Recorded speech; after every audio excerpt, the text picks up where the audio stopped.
2025년 9월 네팔에서 벌어진 사태는 단순한 뉴스가 아니었습니다. 전 세계가 놀랐습니다.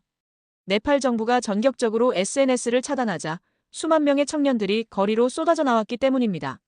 정부는 이를 가짜뉴스와 혐오 발언 차단이라는 명분으로 설명했습니다. 그러나 국제사회는 즉각 이번 사태를 SNS 검열 실패 사례로 규정했습니다. 유엔과 국제인권단체들은 네팔답지 않은 폭력과 인권 침해라며 강하게 우려를 표명했습니다. 국제 언론은 SNS 없는 네팔은 경제적, 사회적, 문화적으로 심각한 타격을 입고 있다고 보도했습니다. 전문가들은 입을 모아 이렇게 분석했습니다. 정부의 인터넷 통제는 일시적으로 여론을 억누를 수 있을지 몰라도 장기적으로는 청년 세대의 불만을 폭발시키는 불씨가 된다. 네팔 정부가 SNS를 차단한 직접적인 배경에는 플랫폼 기업과의 갈등이 있었습니다.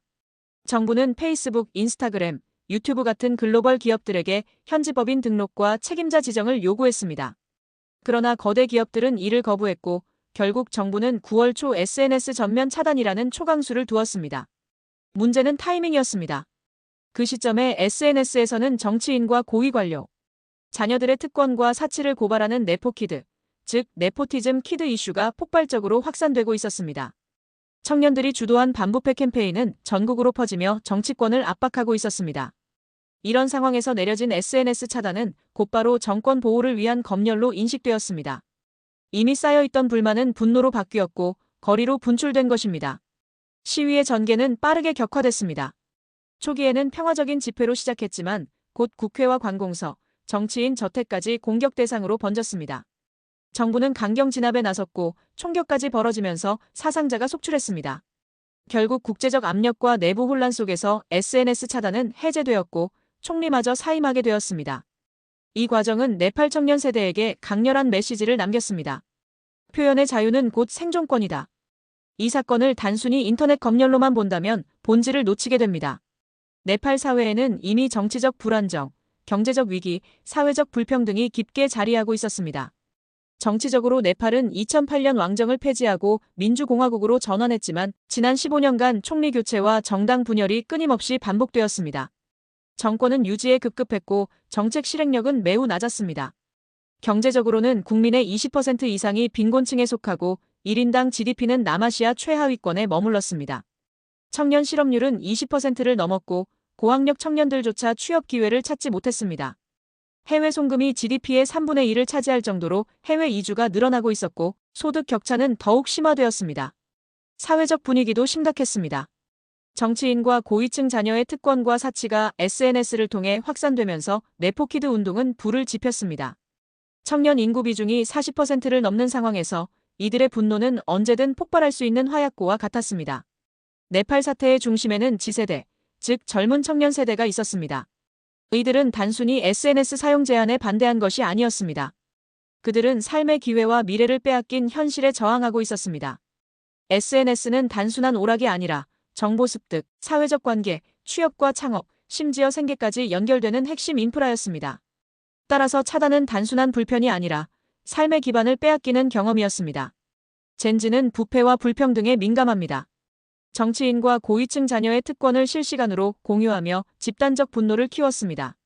디지털 네이티브답게 이들은 오프라인 시위에 나서기 전부터 온라인에서 이미 조직화와 행동력을 발휘해왔습니다.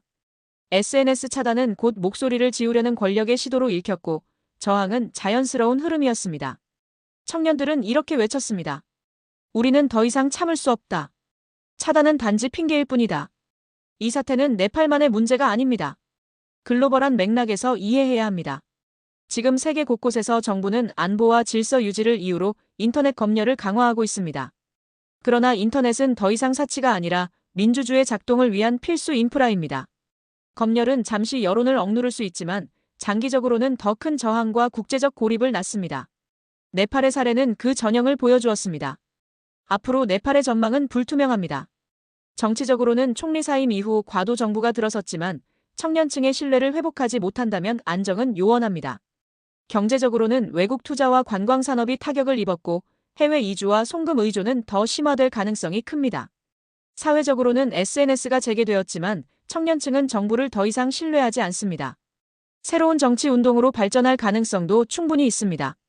결론적으로 네팔의 사태는 작은 나라의 해프닝이 아닙니다. 청년 세대와 기성 권력의 정면 충돌이라는 점에서 정치체제 개편과 사회혁신의 도화선이 될 수 있습니다. 동시에 글로벌 디지털 시대 민주주의의 시험대이기도 합니다. 우리가 이 사태에서 배워야 할 교훈은 분명합니다. 첫째, 표현의 자유와 디지털 권리는 청년 세대의 생존권입니다. 둘째, 검열은 문제 해결이 아니라 사회 불만을 폭발시키는 기폭제입니다. 셋째, 청년 세대의 기회를 보장하지 않으면 국가의 미래도 없습니다. 네팔의 혼란은 작은 나라의 문제가 아니라 우리 모두에게 주는 거울입니다. 디지털 시대의 민주주의는 청년 세대를 배제하고는 존재할 수 없습니다. 결국 청년 없는 민주주의는 없다. 이 교훈을 전 세계가 다시금 기억해야 할 것입니다. 지금까지 세상 모든 트렌드를 읽어드리는 세상읽기였습니다. 구독과 좋아요 부탁드립니다.